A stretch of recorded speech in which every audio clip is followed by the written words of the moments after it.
This was me last weekend. I was living my childhood dream of dressing in uniform and sitting in a trench. For 6 glorious hours, I stopped being August the student and I became a ranger of the new California Republic. How many of you have ever imagined you were your favorite character from your favorite book or show or movie?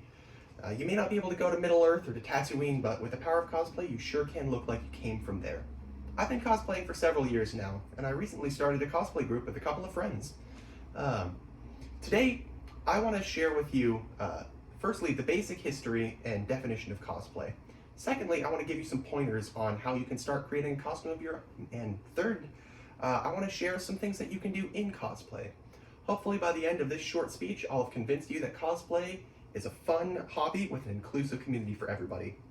So, before we start making a costume and buying con tickets, I gotta give you a little bit of background on what cosplay is. So that's the question, isn't it? What is cosplay? It comes from the words costume and play. And so cosplay itself is the act of bringing a character to life through costume, mannerisms, and roleplay. Dr. Craig Norris is a lecturer at the University of Tasmania who specializes in Japanese pop culture and has written more articles on cosplay than I can count. He says that cosplay is essentially performance art. It's more than dressing up, it's inhabiting a character both physically and mentally. And he emphasizes that there's a distinct theatrical nature of cosplay that dates back to the founding of the subculture. Dressing in costume is human nature.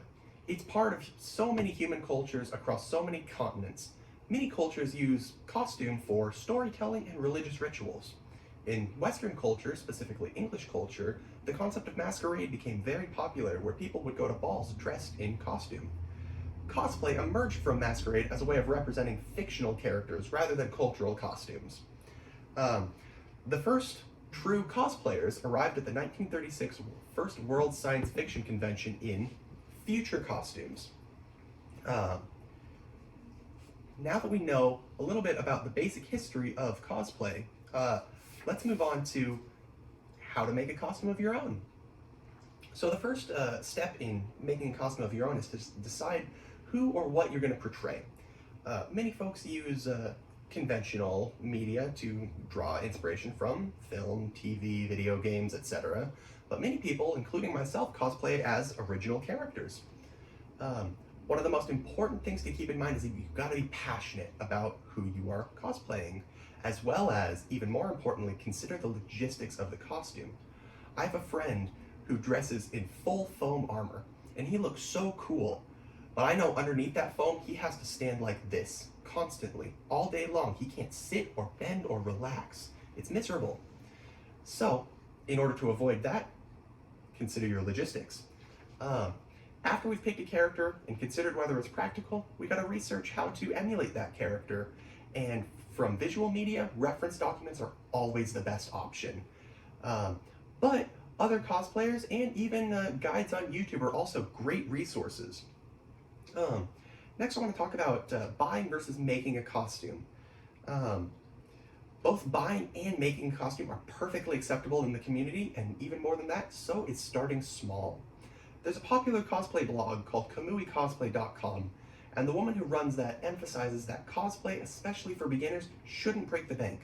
Even something as complex as Iron Man could be made of cardboard and hot glue. It's all up to personal preference. So we're all dressed up. You've got your kit. What comes next? I want to share with you a couple things that you can do in cosplay. The first and most obvious answer is conventions. Conventions are a gathering of fans of a certain type of media. It's a big space for a whole bunch of nerds to gather around. And many conventions are cosplay focused, like SakuraCon, which takes place in downtown Seattle. Some cons will even give out prizes and awards to cosplayers who have the highest authenticity in their cosplays. And those competitions between cosplayers are often a great way to get into the greater cosplay community. Beyond conventions, a lot of cosplayers opt for photography and video. Photo shoots on location are a blast, and they add a great amount of authenticity to your cosplay. As well as visual media being the main way that many cosplayers online grow their platform and grow their community. Beyond taking photos and going to conventions, cosplay just makes you feel cool. Dr. Nicole Lamrix is a fandom and media scholar at the University of Applied Sciences Utrecht in the Netherlands, and she says that cosplayers will often identify with the characters they portray, and the identity of the character portrayed often rubs off on the cosplayer. So cosplay is a great escape from the daily grind and a great way to live, just to have a small indulgence to live our best life. So we've been speaking a lot about a lot of different things about cosplay, so let's return and regroup for a minute. We began speaking about the basics and the history of cosplay. We learned how it differs from masquerade and how nerdy pioneers in the 30s kickstarted the fandom. We then discussed tips and tricks for creating a costume.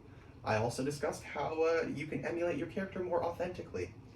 And then we finished by talking about photo shoots and conventions, and I also brought up the positive mental health effects that cosplay can have. We've only had a few minutes together, but I hope to have convinced you that cosplay is a fun hobby with an inclusive community for everybody. And before I go, I want to leave you with this. Whether you're wielding a lightsaber, donning medieval armor, or channeling an anime character, cosplay is not just a hobby. It's an invitation to live out your fantasies and embrace the extraordinary.